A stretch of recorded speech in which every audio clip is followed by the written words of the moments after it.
The purpose of this podcast is to educate and inform. It is no substitute for professional care by your doctor or your qualified healthcare professional. Never disregard or delay professional medical advice because of something you've heard on this podcast or in any linked material. Guests who speak on this podcast express their own opinions, experience, and conclusions. Dr. Shirley neither endorses nor opposes any particular opinion discussed on this podcast. The views expressed on this podcast have no relation to those of any academic, hospital, practice, institution, or other entity with which Dr. Shirley may be affiliated. Welcome to Forever Fab, the podcast on fashion, the art of living, and all things beauty. This podcast is curated by Dr. Shirley Madhere, MD, as the definitive source of holistic wellness through beauty.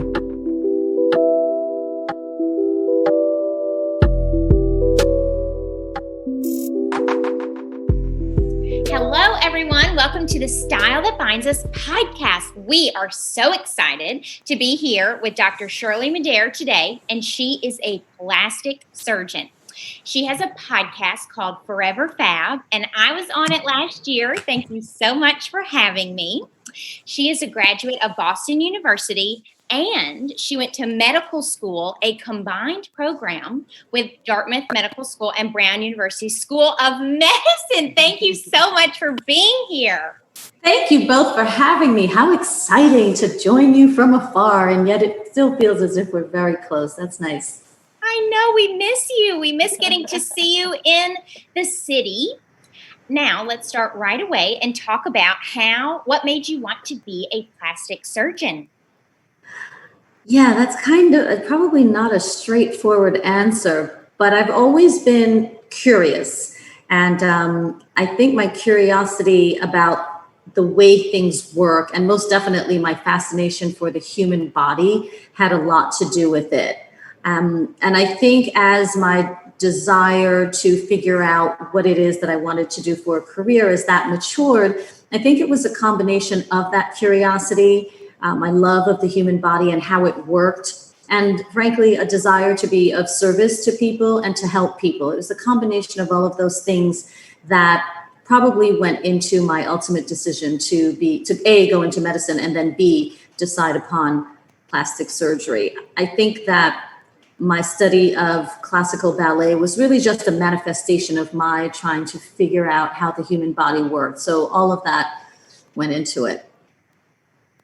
That is fantastic. That's so fantastic. I love the reference to ballet and physicality of that. And we can talk more about that later. But okay, I'm curious to know, especially about this dual program. What was that like? What was it like for you? It sounds like it must have been really exceptional, but really tough.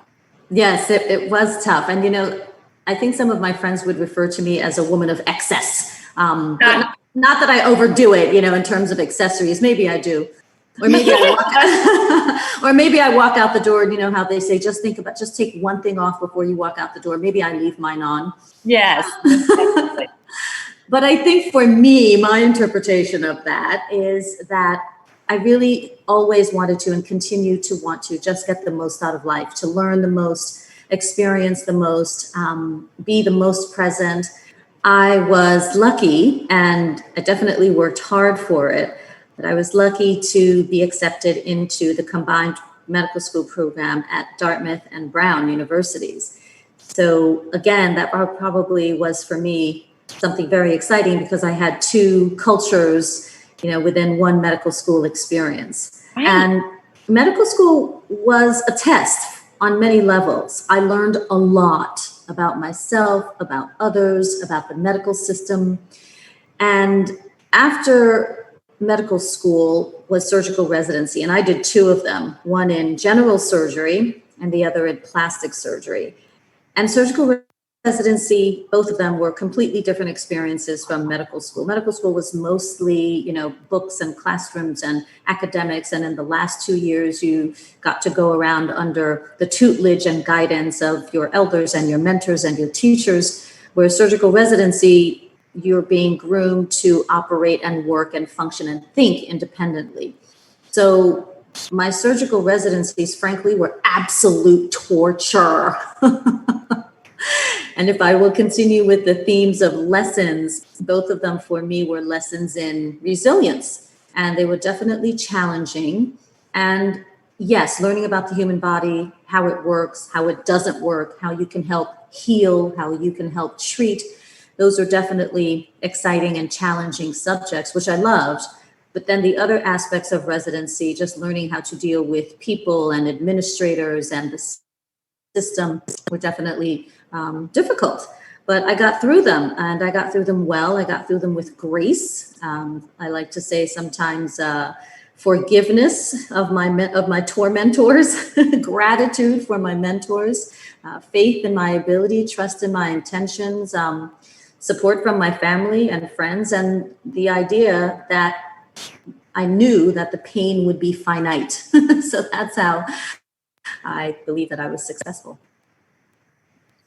Wow, that is truly incredible. And so how did it work with Dartmouth, with the two medical schools? Would you spend time on each campus? Were there a lot of people in this program? There were not a lot of people in the program. I believe, from my recollection, I had to apply to both, and you had to be accepted by both universities. Wow. And medical schools, and accepted into their combined program. The first 2 years, what we call the academic years, were spent on the Dartmouth campus in New Hampshire. And that was different for me, being from New York City. And the last 2 years, what we call the clinical years, are spent at the Brown University campus in Providence, Rhode Island. So I got a little Hanover, New Hampshire experience and Providence, Rhode Island experience. Oh, that's wonderful. My cousin went to Dartmouth undergrad, and he used to tell us about how they would, in their dorms, they would bring firewood. They had fireplaces in their dorm room. Yes. So crazy and romantic. I mean, it just sounded so fabulous. Well, at Dartmouth Medical School, we were not given the option, at least back then, of staying on campus. So I stayed off campus. But New Hampshire is beautiful, a beautiful part of the country. And I had, I must say, the most interesting and fabulous apartments. I mean, one a renovated barn, another one a modern condo. I mean, it was just, and then the landscape and the scenery, just really cathartic at times, despite the torture that you were going through. Oh my goodness. Well, tell us about resiliency. I think that's something that, a tool that we need a lot of these days, especially. Talk to us about that. Well, resilience is a word that I'm familiar with, and more recently really have come to embrace, because you don't realize that you are learning or gaining resilience until you're going through an experience, or even sometimes after you've, gone through it. And so while I was studying, all I could focus on was just trying to be the best that I could be and learn the most and do well. And then the things that would sometimes happen, whether you got an answer wrong or you got a diagnosis wrong. And if you got a diagnosis wrong, that can have significant impact on others. Or you put in a central venous line in the wrong place. I mean, potentially disastrous effects. Yes, all in the name of, health and healing and helping and learning. But at the same time, sometimes you don't realize the impact that your actions or lack of actions or behaviors or thoughts may have, not only on yourself, but on others. So resilience for me has been a bit of a journey, and I think I'm still on that journey, but I really have come to embrace that as a characteristic that frankly builds character and helps me to be the woman that I am today. Which is an incredibly fabulous woman. Well, I thank you so much. I do appreciate that. Oh my goodness. So are you type A like us? I think there's a little bit of a split personality when it comes to that. I'm pretty rigorous, and I have my standards, and I like things done a certain way. And of course I'm a surgeon, so I have my, routines. I've got my checklist. I need things done the way that I like things done. I like my bandages wrapped in a certain way. Okay. So I am definitely, type A, OCD, like totally obsessive, and really disciplined when it comes to certain things. However, on the other hand, when I'm chilling and in my decompression time, I prefer to just go with the flow and try to be open to whatever is presented to me and see what happens. Well, that's great that you can balance it. That's something that we're still trying to master. Oh, believe me, it isn't easy. And I don't always, balance it that well. I mean, there are some games, that when I play, whether it's pool or, chess, checkers, whatever, I'm always like, take a deep breath, Shirley. It doesn't have to be that way. Just go with the flow. So sometimes I do have to remind myself to just be easy. Right? The control. We don't have to control everything and take deep breaths. What about putting pressure on ourselves? You were just talking a lot about that. That's something that students do, and then probably especially women all throughout our lives do. So any learnings for how to not put pressure on yourself? Yeah, I do put a lot of pressure on myself because I have high expectations of myself. And one of the ways that I learned to sort of release that pressure is that I had to learn that I am more than enough. So part of my, seeking to be the best that I can be and more letters after my name and just do the best and outperform and out this and outwork. And it was part of some maybe deep-seated, deep-rooted, oh my goodness, thought that, maybe someone told me once upon a time that something wasn't, that I wasn't doing something well, or I wasn't good enough to do A, B, C, D, Right. or whatever the case may be. And most recently, I can assure you that some of those messages, erroneous messages, came from some of the people who were in my surgical residency and were responsible in part for my education. So it definitely took some time for me to not only realize that that was inaccurate, but then to believe that that was not true at all. So in knowing that now and believing that, then I was able to release some of that pressure on myself. Well, I don't have to prove anything to anyone. And what I am responsible for is doing the best that I could do to be the best person that I can be, not only for myself, my family and friends, but obviously for my patients as well. Right. Well, it's interesting that you say that. And this is something that Mom teaches me and talks me through when if I'm thinking something, or maybe I've had an issue with someone, thinking about, instead of, is that the truth that they're saying, their opinion? Well, what is their motive? And it might be an unconscious motive. Maybe the people around you are jealous, or, who knows why they're telling you that maybe you're not doing a good enough job, which is not true. Mm-hmm. Does that? Yes. Well, Mumsy, you're absolutely right. I agree with that, with that teaching. Because when we are faced with those challenges, right? Challenges to our personas, our personalities, whom we think we are, it's important to really stand firm in the belief that, that isn't true what this person is saying. And that has nothing to do with me. Perhaps it has more to do with something that they're going through. And to just meet that with not only your knowing who you are and what you're capable of, but also to meet it with compassion for the other person. Right. Like, wow, it's unfortunate that this person is going through whatever it is that they're going through that made them say this to me or made them act this way. But it's not about me.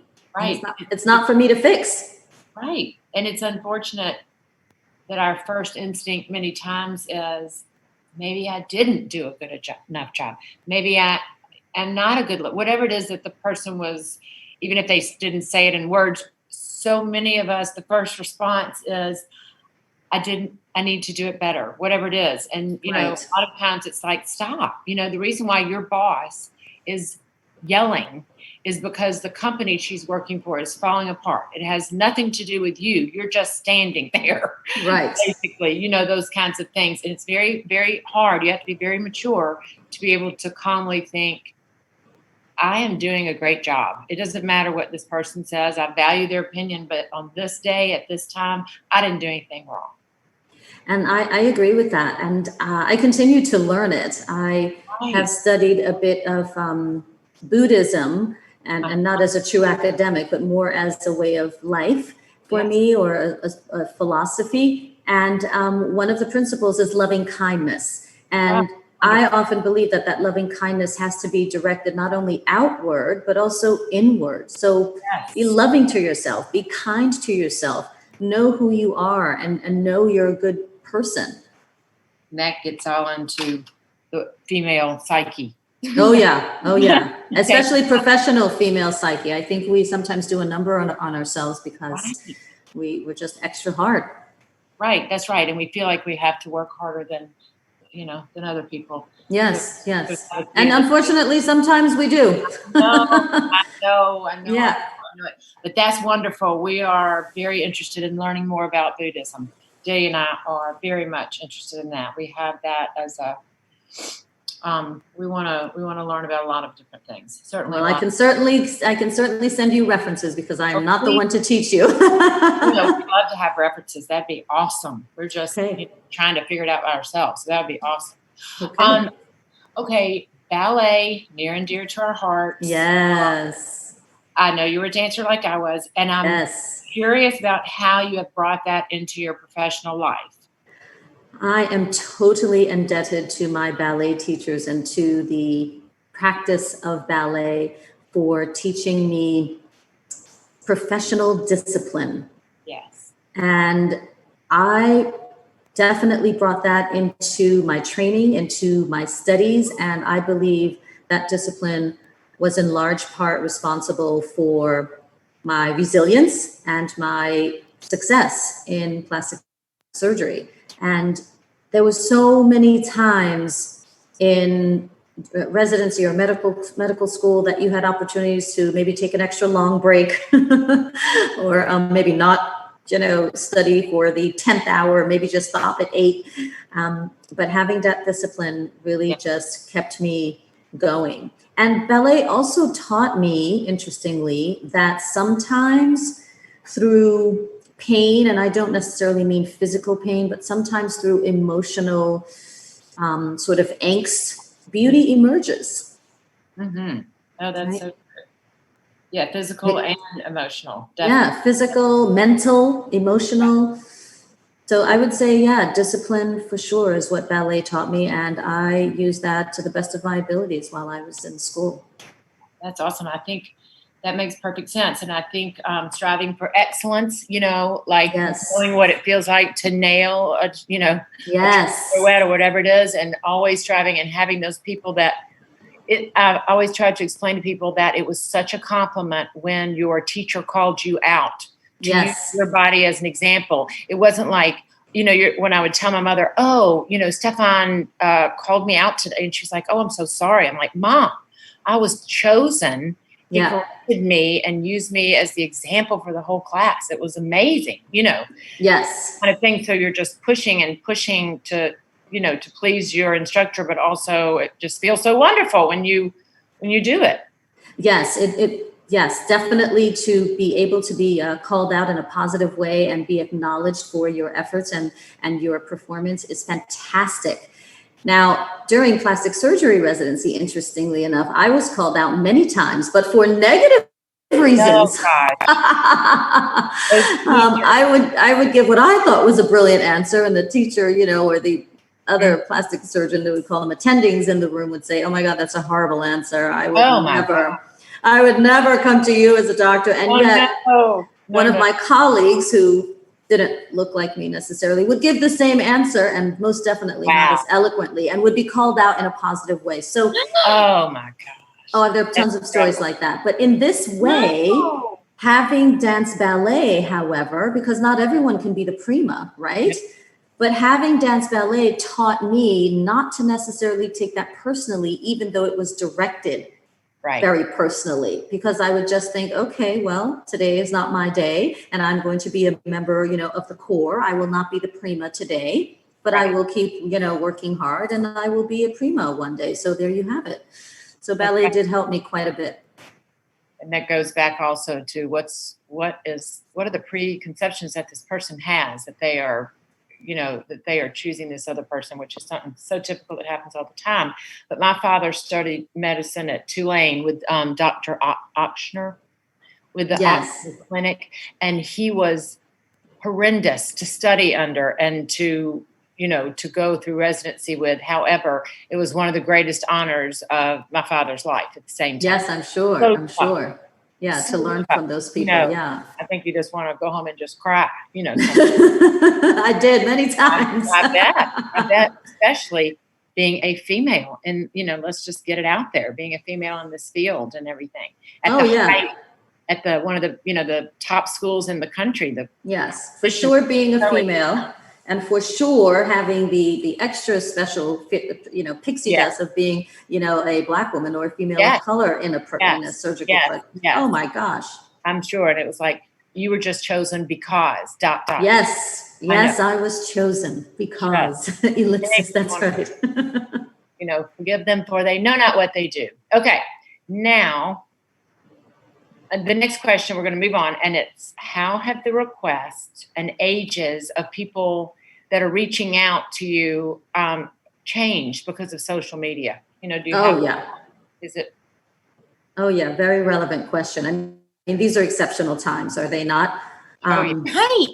But not only because of the pandemic, because also of like the stratospheric rise of social media. Would you not agree that the rise has just been absolutely astronomical? Mind-blowing. So now we have the pervasiveness. It's an everyday thing, if not multiple times a day. Zoom, Skype, StreamYard, so many different social media platforms, including Instagram, Facebook, et cetera, et cetera. Many people are asking, this is no surprise, for facial rejuvenation. Because now everyone is seeing everyone, not necessarily the full person, but they're seeing mostly from the hips up or the neck up. Yes. Right. Yes. So, and I've noticed two trends. So one, people asking for facial rejuvenation, fillers, neuromodulators such as Botox and Xeomin, Vitaglow or vitamin infusions. And yet the other trend that I'm seeing on the other hand are those who have embraced a more natural and even untouched version of themselves. And they, even though they may not be asking for injectables, they are actually asking for ways to obtain or maintain healthy skin and how to have it be more radiant and glowing. And that's nice.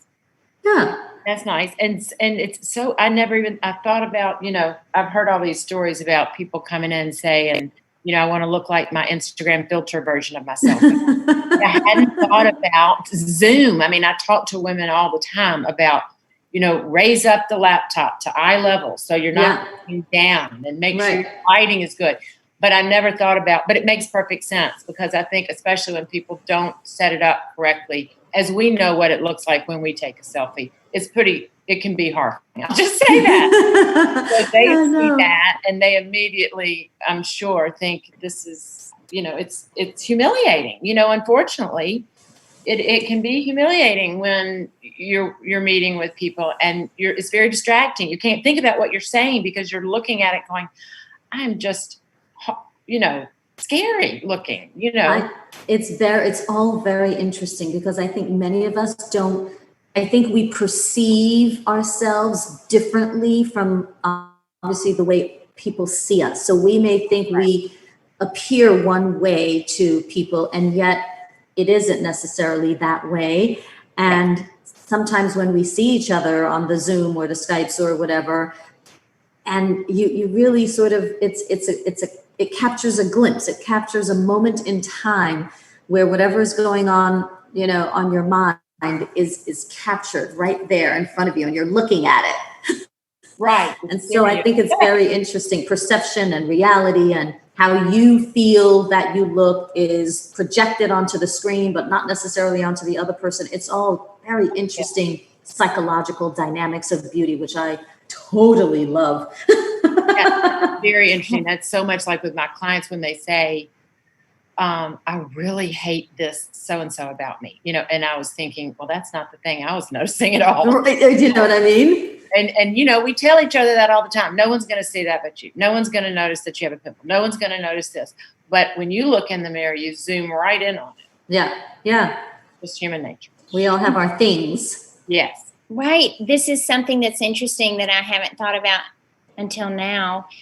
consciously, since you said that, was in the past when we would have meetings, like when I was at Barney's, you sit around a table and you don't see yourself. Mm-hmm. But now when we're having these Zoom meetings, you're seeing yourself. So that's really interesting. Yeah. Right. And listen, and we all have mirrors, but even when you look into a mirror, you're kind of approaching the mirror with some sort of preconceived notion about yourself, right? I wake up in the morning, one of the first things I do is I look in the mirror, but I don't think to myself, oh, my face is red. I just approach the mirror and I ask myself, all right, what's going on today? Right. What's going on today? Exactly. I feel like a lot of people on these Zoom calls just look at themselves most of the time. Well, yes, probably so. Most people never watch themselves. You know, they don't. I mean, some people just love themselves so much that they can only see themselves. Who knows? Oh my goodness, that's funny. Tell us about your decision to start your podcast, Forever Fab. Oh my goodness, my podcast, Forever Fab. I resisted for so long. And why? I mean, I don't know. No one was telling me I couldn't do it. I was resisting myself. I ultimately decided to do it because I just felt for a long time that there was a specific voice missing in the fields of beauty, wellness, and frankly, plastic surgery. Mm-hmm. And I felt that I was a voice, not necessarily the only voice or the voice, but I was a voice that was credible, educated, professional, and passionate. And not only that, but a woman and a woman of color. I felt that voice, that perspective was not out there. And I had something to say. So I thought, you know what?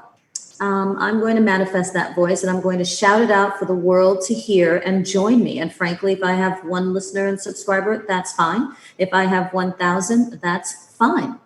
It was mostly for me, a way to shake things up and encourage myself to do something way beyond my comfort zone. And I tend to take discomfort in some circumstances as, I'm uncomfortable. I'm nervous, and that must mean I have to do it. Exactly. That's what we all need to do.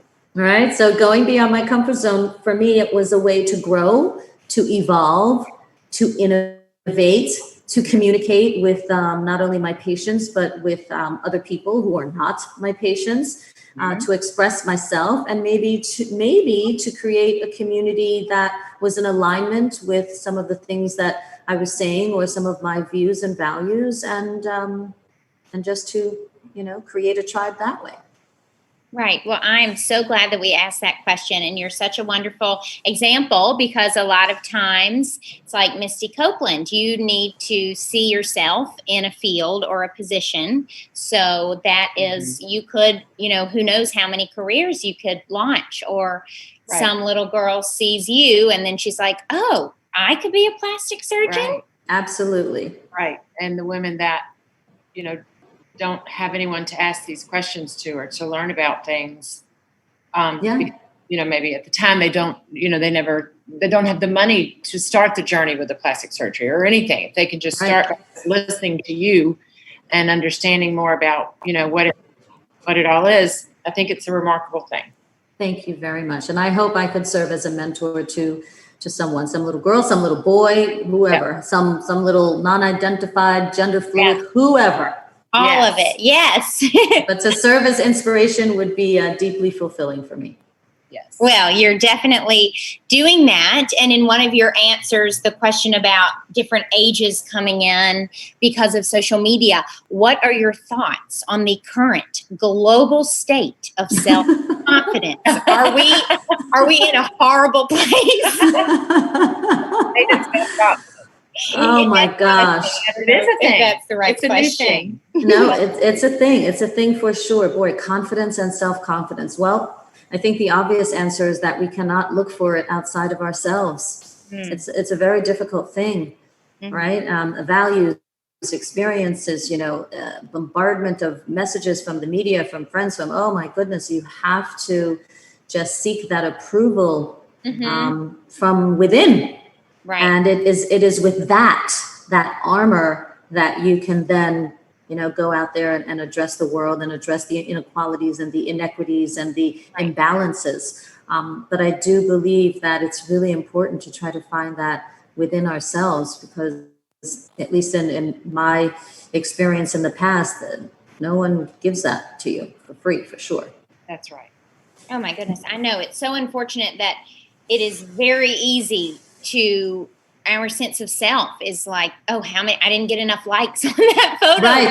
Right. With me. So that is a huge issue. With regard to my podcast, people will ask me, how many subscribers do you have? I honestly do not know. Same. Right. I refer them to the production team. I say, I don't know. And I'm not sure if that means that, I'm not a good operator.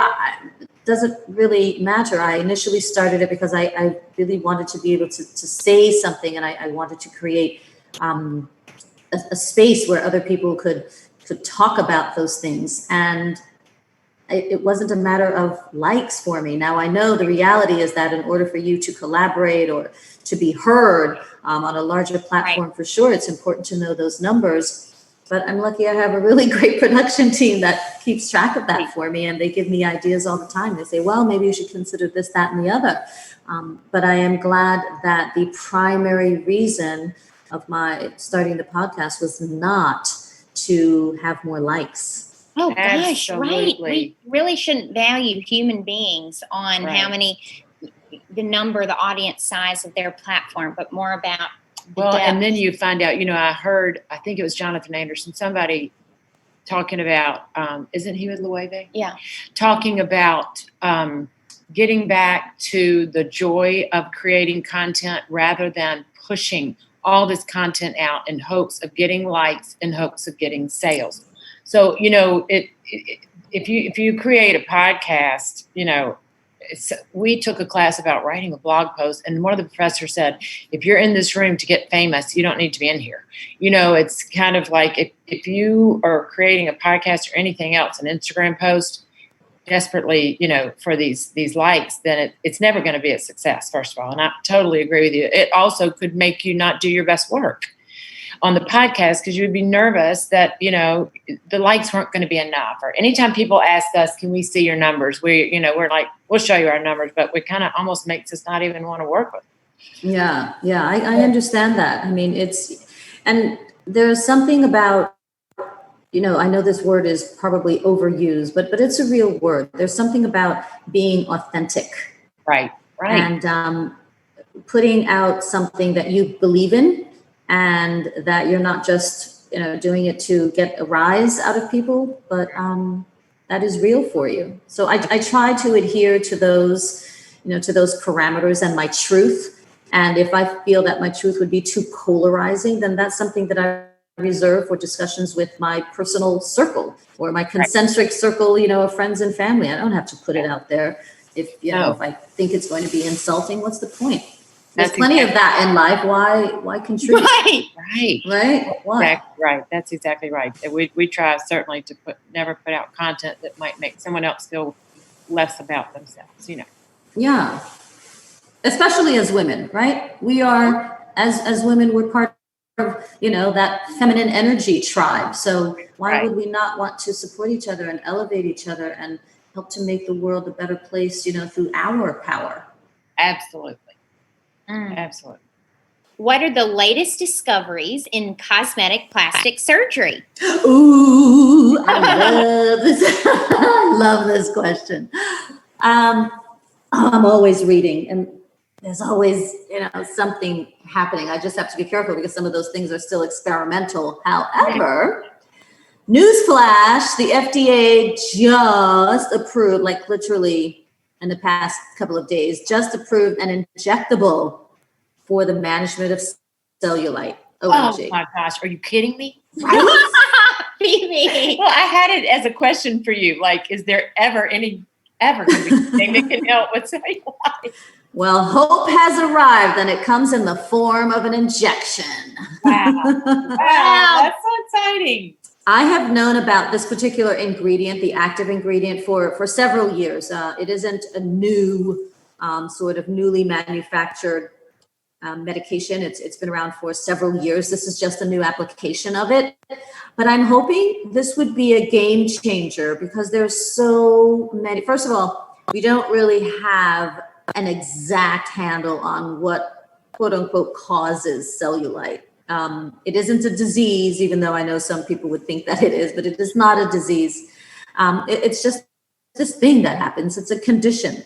And because it's a combination of multiple events, right? Multiple factors that sort of coalesce to become this appearance and change the tissues in a way, it's hard to really pinpoint and say, oh, if you take care of this one thing, then your cellulite will appear.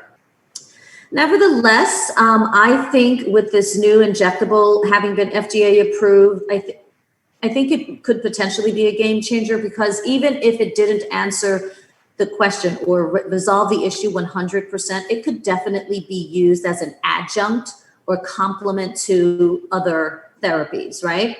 Mm-hmm. So that's exciting. Very. Other injectables that are coming out that I believe are in the pipeline, I know this one may already exist in Europe, but has not been FDA approved in the United States yet, is one that could serve as a temporary filler for the breast and the bum. Oh, interesting. Isn't that interesting? So imagine if, you were thinking to yourself, I've always been interested in, a breast enhancement or just a little bit more volume on my rear end, but I don't want to commit to the time, the expense, the recovery. And frankly, I don't want to commit to having, an implant in my body. Right. So in the pipeline, potentially are these injections that are made of an ingredient that is similar to the injections some people already undergo to enhance their lips and their cheeks, but different. Imagine if you could get that injection to enhance your breasts or your bum for up to 18 or so months. That'd be interesting, wouldn't it? Wow. Fascinating. And then it gets metabolized, it goes away. Yeah. And then you have the option of either repeating it, doing nothing, or moving ahead and actually getting implants. So I think that also is very exciting. That is huge. Yeah. I mean, a woman needs options, Yes. Yeah, definitely. I know. I'll be interested to know if they start doing that, if plastic surgery for either of those permanent ones increases, because maybe it would be very interesting. Yeah. Yeah. Yeah. If they didn't, and it may, right? Because it gives you like a trial. Yeah. Right. Yeah. That's a great. I thought you were going to say goes away, but instead it's like it might actually, increase. Right. Yeah. That's interesting. Yeah. They were on the fence before and they were like, well, I just can't do it. It's permanent, whatever.